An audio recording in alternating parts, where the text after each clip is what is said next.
नमस्कार दोस्तों, India talks के इस विशेष बुलेटिन में आप सबका स्वागत है। हरियाणा जो कि एक मिरेकल हुआ है और जहां बीजेपी ने बहुमत से जीत हासिल की है और कांग्रेस को बुरी तरह पछाड़ा है। पर इसके लिए अगर आपको या मुझे अभिवादन देना है तो भाजपा को नहीं, अभिवादन राष्ट्रीय स्वयंसेवक संघ के उन कार्यकर्ताओं को देना चाहिए जिन्होंने रातों रात बीजेपी को जिता दिया और कांग्रेस को बुरी तरह से पछाड़ा है। अभिनंदन उन राष्ट्रीय स्वयंसेवक संघ के कार्यकर्ताओं को देना है जिन्होंने हरियाणा के छोटे छोटे गांव कस्बों में जाके छोटी छोटी बैठकें किए, जिनको वो लोग ये कहते हैं कि वृक्ष परिषद या ओटला परिषद, मतलब कि एक जगह पे सब इकट्ठा होते हैं और छोटी छोटी रैली मीटिंग्स करते हैं। और ये आरएसएस की खूबी है। पूरी की पूरी जीत हरियाणा की, ये आपको आरएसएस की ओर से सौगात मिली है।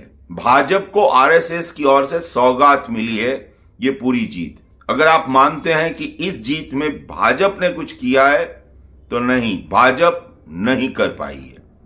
जो किया है आरएसएस ने किया है और आरएसएस ने कांग्रेस को फिर एक बार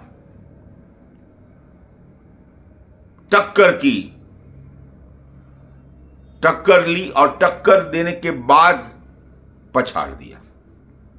कांग्रेस के पास आरएसएस नहीं है, बीजेपी के पास आरएसएस है और ये जीत बीजेपी की आरएसएस की भेंट है।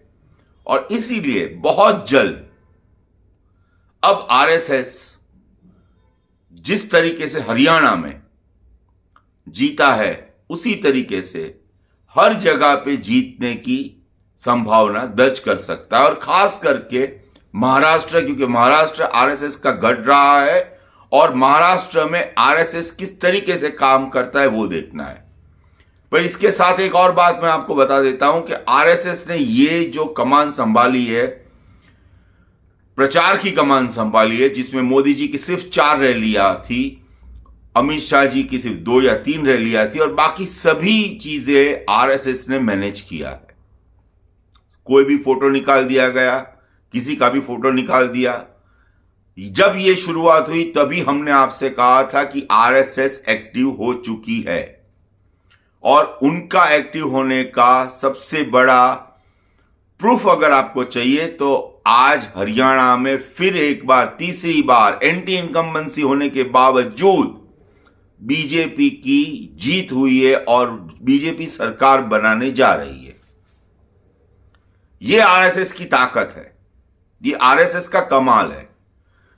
क्योंकि आरएसएस के लोग जिस तरीके से जमीन से जुड़े हुए लोग होते हैं, जो कहीं दिखते नहीं है पर जब दिखते हैं चमत्कार करके निकल जाते हैं। और ये वही आरएसएस है जिसके लिए जेपी नड्डा ने कहा था कि अब बीजेपी ग्रो हो चुकी है, हमें अब आरएसएस की जरूरत नहीं है। और 2024 में 240 पे सिमट के रह गई बीजेपी। उसके बाद आरएसएस आई और आरएसएस ने फिर जिस तरीके से अब कमान संभालनी शुरू की है, फिर एक बार आपसे मैं कह रहा हूं कि इस जीत से मोदी जी सेफ है, अमित जी सेफ है, पर उनका जिस तरीके से बीजेपी में बोलबाला था वो नहीं रहेगा। इस जीत से मोदी जी के कॉन्फिडेंस में कोई इजाफा नहीं होने वाला है, क्योंकि अब भारतीय जनता पार्टी को फिर से स्ट्रांग करने के लिए आरएसएस ने कमान संभाली हुई है। और जिस तरीके से मोदी जनता पार्टी हो गई थी उसका सफाई अभियान आरएसएस खुद कर रहा है। मुबारक देना चाहूंगा आरएसएस के उन कार्यकर्ताओं को जिन्होंने एक असंभव से कार्य को जीत में परिवर्तित किया। हरियाणा के उन सभी आरएसएस कार्यकर्ताओं को मेरा सलाम, नमस्कार, जय हिंद।